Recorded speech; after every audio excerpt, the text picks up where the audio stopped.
Welcome back to another tutorial for Cyberpunk 2077. In this video, I'm going to show you how you can enable subtitles for the messages that you receive on your radio. So let's get started right away. First of all, open up Cyberpunk 2077 and you may continue playing from wherever you last left off. Now, during your game, you may receive various messages through your radio.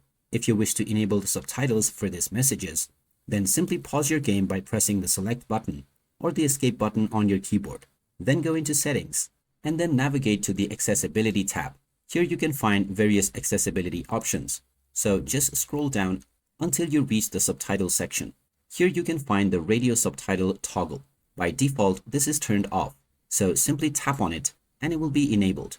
Now you can go back and your settings will be saved automatically. After this point on, every time you get a radio message, you will also see the subtitles at the bottom. You can once again disable this at any point of time by following the same steps. Pause your game, go into settings, and then from the accessibility subtitle section, you can once again turn off the radio subtitles. And there you have it. That is how easy it is to enable subtitles for your radio messages on Cyberpunk 2077. If you find this video helpful, don't forget to hit that like button and subscribe for more helpful tips and tutorials. Thanks for watching, and I will see you again in the next one.